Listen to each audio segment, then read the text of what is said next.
Hello, this is William Barshow here at Case Collectibles. These videos are brought to you by myself, William the Realtor at APMS Homes, brokered by DPR Realty. If you have any real estate questions or needs, please click the link below. That will take you to my real estate business page. But yes, this is a video that I'm doing here today for a book review. The book review is on an autographed book by Barry Zito. Curveball is the name of the book. Pretty darn good book. I really enjoyed it for a lot of different reasons. But really it's just about how Barry Zito discovered true fulfillment after chasing fortune and fame. To start, we'll show the autograph here. I actually kind of like Zito's autograph too. So not bad. Not bad. But I think this is a pretty cool piece to my collection that I have going here. But let's set this up here. But yeah, if I were to rate the book, I would give it, I'd give it a 8.5 out of 10, maybe a 9 out of 10, just because there was a lot of things that really, caught what I was looking for, or just some things that I could relate to, I guess. So it was pretty interesting read. Really from the get-go, it's about Barry Zito having the wrong motivations. So he ended up getting multiple large contracts all the way from when he was drafted in the first round by the Athletics, and to where he got that mega contract with the Giants. I think it was $126 million. But that $126 million, as a player once told him, might as well be tattooed on his forehead, because that's all that people are going to see of him when they look at him. And he really felt that he needed to live up to everybody's expectations, and his motivation going forward wasn't for executing and winning for the team, doing it for himself. It was mainly to make it to where he wasn't receiving any negative opinions from people. So it really was just trying to be successful, or trying to have a good game, so there wasn't negative comments or just negativity that was brought forth towards him. So that was the wrong motivation, and that was not a recipe for success for him. He struggled mightily with the Giants, ultimately keeping him off of the playoff roster one of the years that they ended up winning the World Series. So he got a ring for it, but he even mentions that ring really bothers him. It was something where, again, he got left off of the playoff roster just because his performance wasn't up to par that year. And that was just internal battle that Barry Zito had with his confidence and his motivations. And he really goes into detail on things that he was trying to do to regain that confidence. So that was very interesting. He even laughs at himself on a couple of them, because they are pretty crazy things that he did.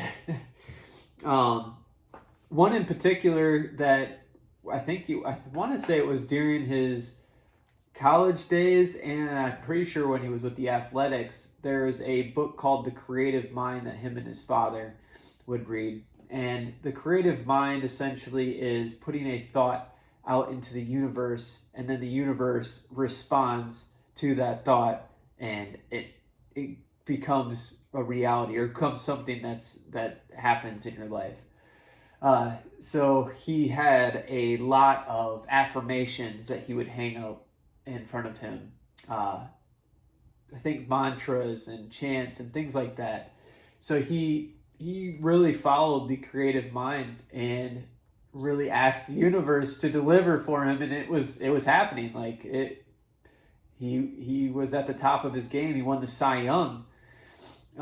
So he ended up getting fame and fortune because of that, and it eventually made it to where I believe he started thinking he was God. He started thinking, hey, I could think this into reality and it's going to happen for me. I'm in control of everything. And that's just not the case. So it really was a downward spiral feeding into the demons of Hollywood and things like that.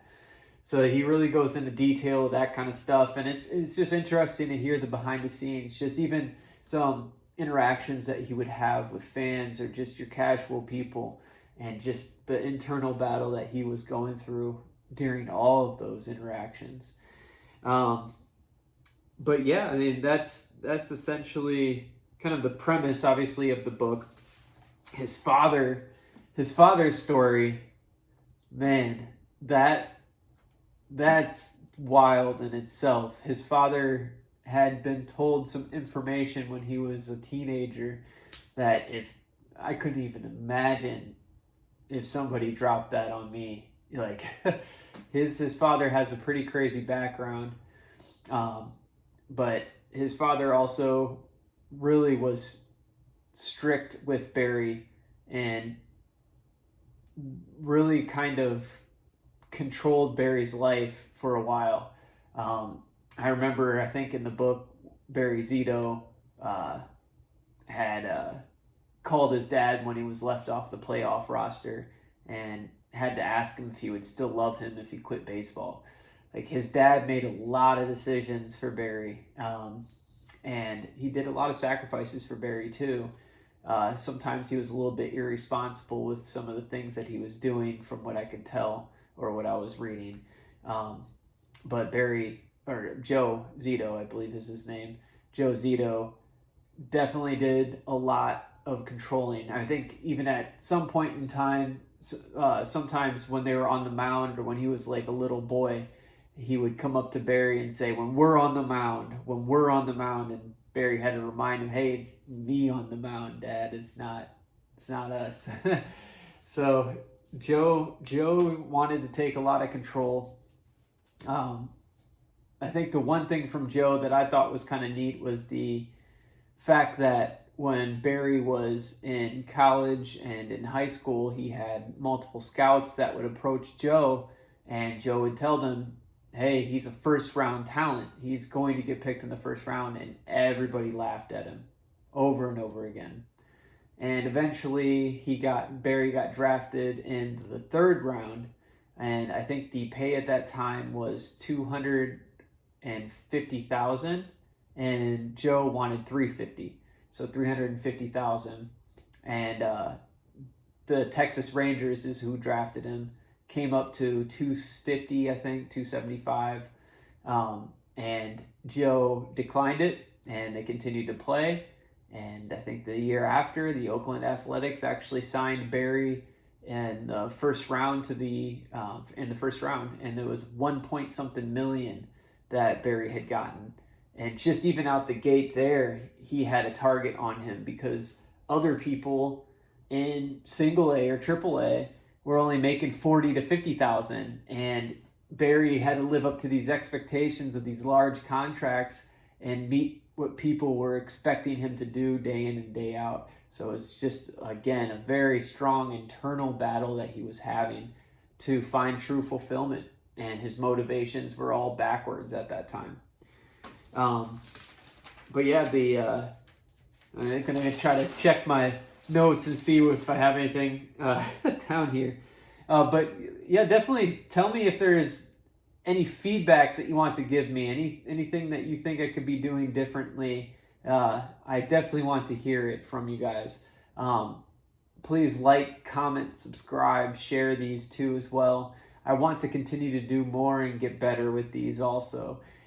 If you have any Barry Zito collection, like jerseys, baseballs, anything else that you have that you want to show that's signed, definitely drop it in the comments. I would love to see what you have. It's a passion of mine. It's something I really enjoy seeing, as odd as it is, no matter what it is that's autographed. Definitely drop it in the comments. But yeah, I really would like to hear feedback. But yeah, let me try to see here.